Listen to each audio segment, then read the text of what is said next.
Stephen Browning. Mr Chair, I'd just like to take a short call on the Psychoactive Substances Bill on this Part 2. It's not true, it won't be short. It again touches on the animal testing, the need for when someone is going for a licence for a particular substance. And again, I'd just like to reiterate some of the aspects around that, and the fact that some producers, manufacturers will still push for animal testing because one person was quoted $10,000 for testing a product on rats compared with $30,000 cost for in vitro testing.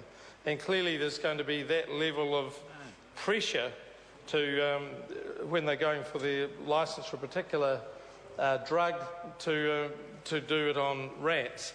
And I would say that because of the nature of these products, that's just, if it is that big a difference, it is $20,000, too bad, because I am sure with the nature of these drugs that they will make that up very quick, pronto, as such.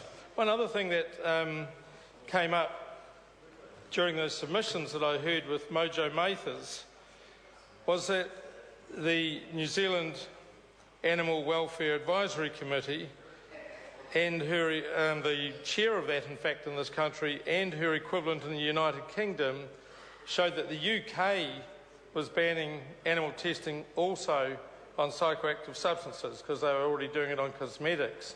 And so it's not in a way that we would be front runners, but other places are already taking the lead in that sense. What would be world leading would be this total combination of what we're doing around psychoactive substances and the fact that we'd also have that high level of animal welfare in it at the same time.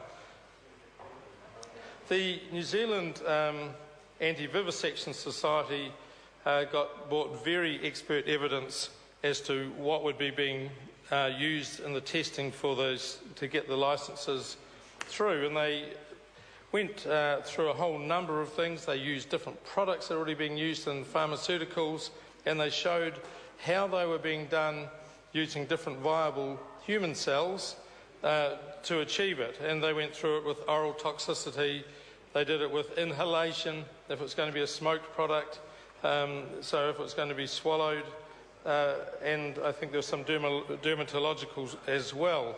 They went into the genotoxicity and the carcinogenicity.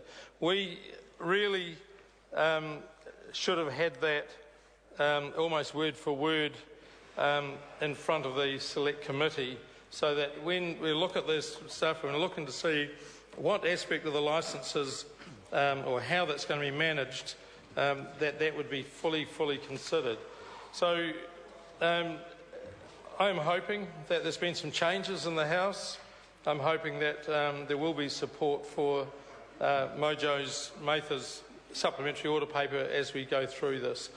One other point, and my colleague mentioned it just before, this is very important that this bill isn't a Trojan horse for prohibition. I was well aware of it in my youth, in my 20s, what the black market around drugs was about.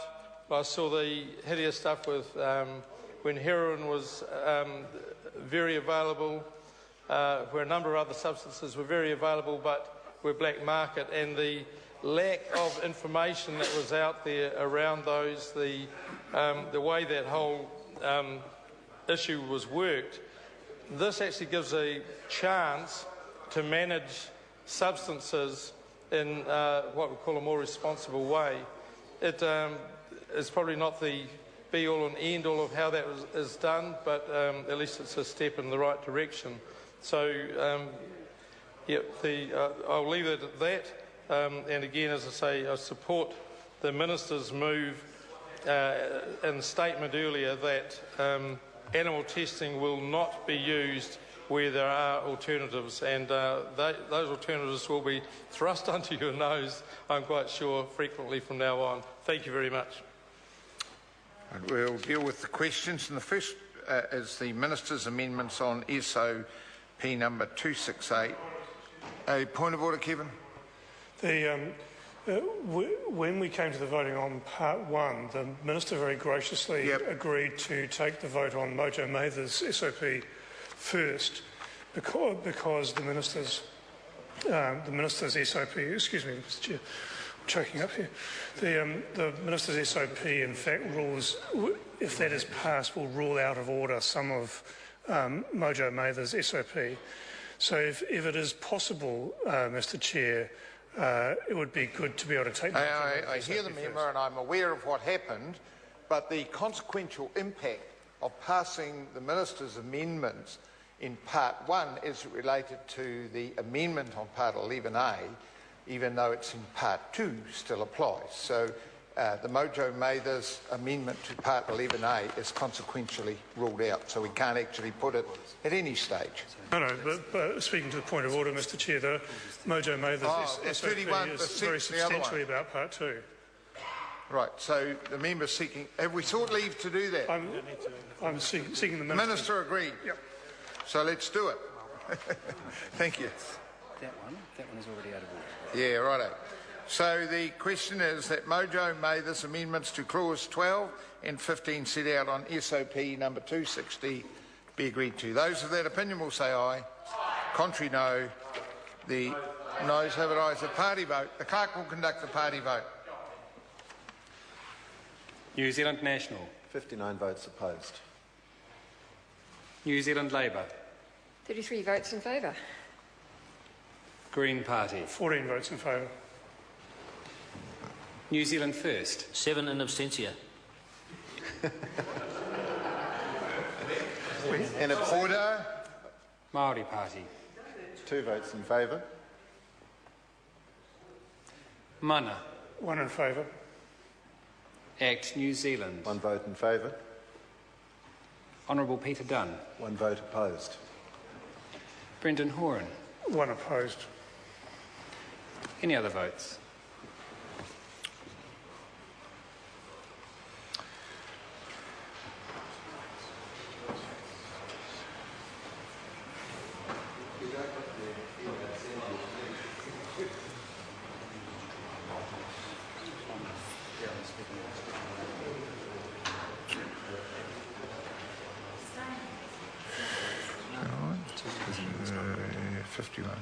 The ayes are 51, the noes are 61, the abstentions are 7.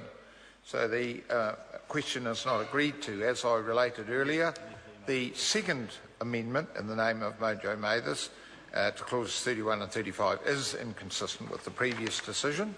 So we now move to the Minister's amendments to SOP number 268 set out on SOP number 277. Question is that these amendments be agreed to. Those of that opinion will say aye. Contrary, no. The ayes have it. So the question now is that the Minister's amendment set out on SOP number 268 as amended be agreed to. Those of that opinion will say aye.